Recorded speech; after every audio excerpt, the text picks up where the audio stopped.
ప్రస్తుతము భారత్లో ఒక అతిపెద్ద ఎక్సోడస్, ద బిగ్గెస్ట్ ఎక్సోడస్.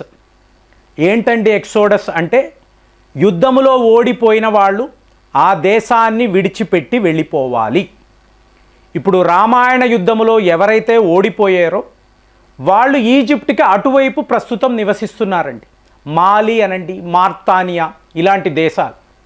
అదే మహాభారత యుద్ధములో ఓడిపోయిన వాళ్ళు ప్రస్తుతం మిడిల్ ఈస్ట్లో ఉన్నారు. తరువాతే ఇస్లామిక్ మతం. ఇప్పుడు భారత్లో ఏం జరుగుతుంది అంటే, బంగ్లాదేశ్కి సంబంధించిన ఇల్లీగల్ ఇమైగ్రెంట్స్, సో వీళ్ళందరూ ఎక్సోడస్ గ్రూప్స్గా పారిపోతున్నారు. ఇప్పుడు మీరు గమనించారనుకోండి, మాల్డా అని ఒక ప్రాంతము చెప్తారు, అలాగే ముర్షిదాబాద్ అని అంటారు, ఇంకొక ప్రాంతము హకీంపూర్ని అంటారండి. ఇప్పుడు ఈ మూడు ప్రాంతాలను మీరు గమనించారు అనుకోండి, ఇక్కడ చెక్ పోస్టులు ఉంటాయి. ఇటువైపు భారత్ సెక్యూరిటీ ఫోర్సెస్, అటువైపు చూశారనుకోండి మీకు బార్డర్ గార్డ్ బంగ్లాదేశ్ సైనికులు. సో ఇప్పుడు పరిస్థితి ఏంటో చెప్పమంటారా?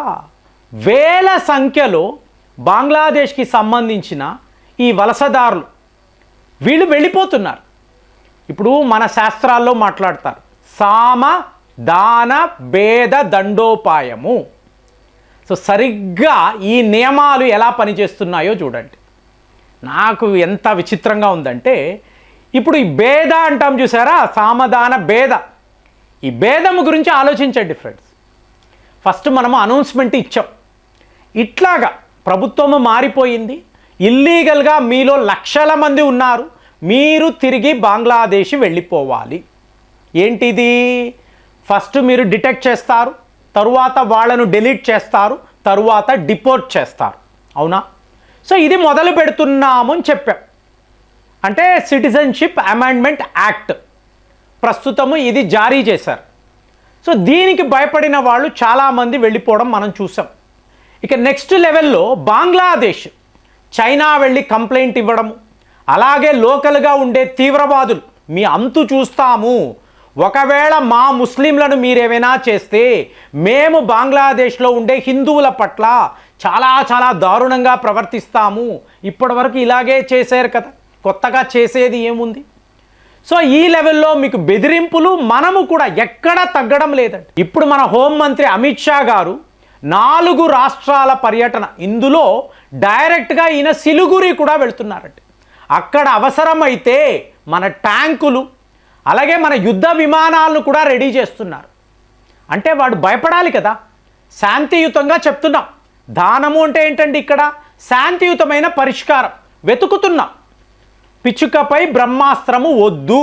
ఒరే మేము చెప్తున్నాం. ఇప్పుడు మీరు సువిందా అధికారి యొక్క మాటలు విన్నారనుకోండి, త్వరలోనే అందరూ కూడా విడిచిపెట్టండి అనట్లేదండి, పారిపోండి అంటే మీరు పారిపోయి వచ్చారు, మళ్ళీ పారిపోండి.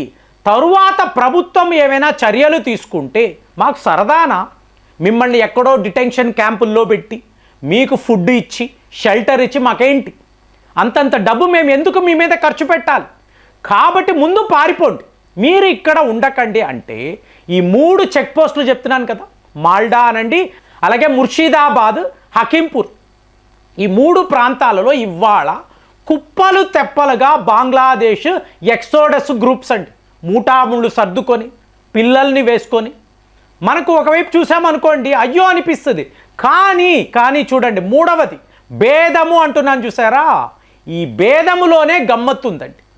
ఎందుకు అంటే ఇప్పుడు వాడు అటువైపు బార్డర్ గార్డ్ బంగ్లాదేశ్ సైనికులు తుపాకులు పట్టుకొని మీరు ఎవరు భారత్ నుంచి ఇటు రాకూడదు అని ఆపుతున్నాడా? మనం చెప్తున్నాం, ఒరే నాయనా వినరా, వాళ్ళు పలానా తారీఖులో ఇలా లోపలికి వచ్చారు, మా దగ్గర సీసీ కెమెరా ఫుటేజీలు ఉన్నాయి, సో వీళ్ళు ఎప్పుడు వచ్చారు, ఎప్పుడు వెళ్తున్నారు అన్నీ మాకు తెలుసు, వీళ్ళందరూ బంగ్లాదేశ్ వాసులే, వీళ్ళు భారత్లో ఇల్లీగల్గా ఉంటున్నారు, మీరు వెనక్కి తీసుకోండి.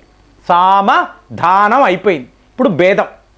ఈ భేదంలో మీరు చూసారనుకోండి, ఈ ఇల్లీగల్ ఇమిగ్రెంట్స్ ఉన్నారు చూసారా, ఈ బంగ్లాదేశ్ వాళ్ళు తమ నేషనల్ ఐడెంటిటీ కార్డ్ బంగ్లాదేశ్లో ఇష్యూ చేస్తారండి. మన దేశంలో ఎలాగైతే ఆధార్ ఉంటుందో వాళ్ళకి నేషనల్ ఐడెంటిటీ కార్డు ఉంటుంది. మీరు ఒక బ్యాంక్ అకౌంట్ ఓపెన్ చేసుకోవాలి, లేదా ఎలక్షన్లో మీరు ఓటు వెయ్యాలి, అలాగే లోన్లు కావాలి, మీరు ఇది చూపించాలి. ఈ కార్డు చూపించి మేము బంగ్లాదేశ్ పౌరులమే ప్రూవ్ చెయ్యాలి. ఇవాళ వీళ్ళు కార్డ్స్ తీస్తున్నారండి. చూడండి ఎలా ఉందో, కార్డ్స్ చూపించి చూడు, బాగా చూడు, మేము బంగ్లాదేశ్ పౌరులమే, మమ్మల్ని ఆపడానికి నువ్వు ఎవరు, వాళ్ళ సైనికులను అడుగుతున్నారు. మరి మీరందరూ భారత్లో ఎలా ఉన్నారయ్యా, ఇన్నేళ్ల పాటు ఎలా ఉన్నారు? ఆ కార్డుని దాచేసుకొని మన దేశానికి సంబంధించిన fake Aadhaar card, fake voter ID, ration card ఇవి పెట్టుకొని మన వద్ద ఈ సరుకులంతా కూడా తెచ్చుకొని కాలనీలు ఏర్పాటు చేసుకొని మన ఆలయాలను మూసివేసి హ్యాపీగా గడుపుతున్నారండి. సో వీళ్ళ విషయంలో మనము దయాదాక్షణ్యాలు అంటే ఆవిడ ఓటు బ్యాంకు కోసరము దేశ సంపదను వీళ్ళు ఎలా కొల్లగొట్టారో చూడండి. ఇవాళ చెక్ పోస్ట్ దగ్గర ఆశ్చర్యం, మన వాళ్ళకే ఆశ్చర్యంగా ఉంది.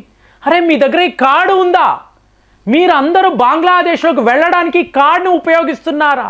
మా వద్ద ఎప్పుడూ చూపించలేదే. మేము భారత్ పౌరులమనే చెప్పారు కదా, మా రాష్ట్రము వెస్ట్ బెంగాల్ అనే అన్నారు కదా. మీకు ఒక విషయం చెప్పమంటారా ఫ్రెండ్స్, కేరళ నుంచి ఇవాళ బంగ్లాదేశ్ సరిహద్దులకు వెళ్తున్నారండి. ట్రైన్లు పట్టుకుని కేరళ నుంచి, తెలంగాణ నుంచి వెళ్తున్నారండి.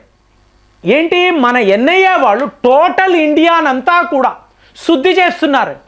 ఎక్కడెక్కడ ఈ బంగ్లాదేశ్ ఇల్లీగల్ ఇమిగ్రెంట్స్ ఉన్నారు, ఈ వలసదారులు ఎక్కడెక్కడ దాక్కొని ఉన్నారు, ఏ ఏ వ్యాపారాలు చేస్తున్నారు, టోటల్గా మనం ఇండియా మొత్తం గాలిస్తున్నాం. ఇదేదో ఒక యూపీ లేదా మహారాష్ట్ర, వెస్ట్ బెంగాల్ కాదండి, తెలంగాణ, ఆంధ్రప్రదేశ్, తమిళనాడు ప్రతి దగ్గర కూడా ఇవాళ పెద్ద లెవెల్లో సర్వే జరుగుతుంది. వీళ్ళని వెతుకుతున్నారు, వీళ్ళని ఎలా పట్టుకోవాలని ప్రయత్నాలు చేస్తున్నారు. భయపడిన వాళ్ళు ఏం చేస్తున్నారు, ఎలాగో వీళ్ళు వస్తారు, వచ్చారంటే మనల్ని తీసుకెళ్ళి జైల్లో పెట్టారు, 2 ఏళ్ళు 3 ఏళ్ళు శిక్ష అన్నారు. అప్పుడు మన పరిస్థితి ఏంటి? ఇదేదో మన దేశానికి వెళ్ళిపోతే సేఫ్ కదా. ఇది ఆలోచించిన వాళ్ళు ఇవాళ వేల సంఖ్యలో, లక్షల్లో మీకు ఈ సరిహద్దుల దగ్గర కనిపిస్తున్నారు. ఆ ఫోటోలు మీరు చూడొచ్చు. అంటే ఇన్నేళ్ల పాటు ఎక్కడెక్కడ వీళ్ళు దాక్కున్నారో బయటపడుతుంది. అందుకే అంటున్నా, ఈ 4 అస్త్రాలు ఇవాళ బంగ్లాదేశ్ వాడు కుదరదు అన్నాడు అనుకోండి, మనం ఏం చేస్తాము? దండోపాయము.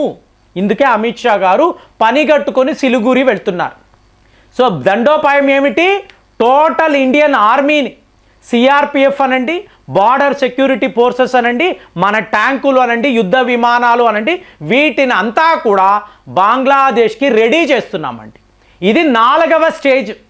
చెప్తున్నాను కదా, మన దేశం ఒక లాంగ్ రోప్ ఇస్తుంది.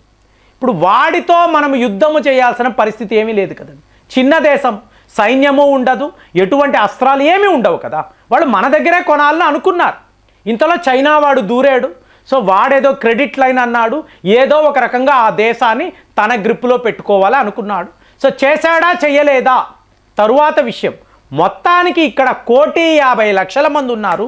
ఇందులో లక్షల మంది ఎక్సోడస్ గ్రూప్స్గా బంగ్లాదేశ్ తిరిగి వెళ్ళిపోతున్నారు. రివర్స్ ఎక్సోడస్ అని ప్రముఖ పత్రికలు రాస్తున్నారు. సో వీళ్ళందరూ వెళ్ళిపోతే మన వనరులు, మన సంపాదన, ట్యాక్స్ పేయర్స్ డబ్బు మన భారతీయులకే చెందాలండి. ఇలాంటి ఇల్లీగల్ వలసదారులకు వెళ్ళకూడదు. అదే ఇప్పుడు జరుగుతుంది. బయోమెట్రిక్ కూడా తీసుకుంటాం. ఎందుకు? మళ్ళీ వీళ్ళు రాకూడదు. సో టోటల్గా ఒక గొప్ప విషయం, ఒక హిస్టారిక్ ఈవెంట్ భారత్లో జరుగుతుంది. మరి ఇలాంటప్పుడు ఎక్సోడస్గా వెళ్ళిపోవడం వలన దేశానికి ఎంత మంచి జరుగుతుంది, మీరేం ఆలోచిస్తున్నారు? కామెంట్స్లో రాయండి. మళ్ళీ వచ్చే వీడియోలో కలుద్దాం. జై హింద్.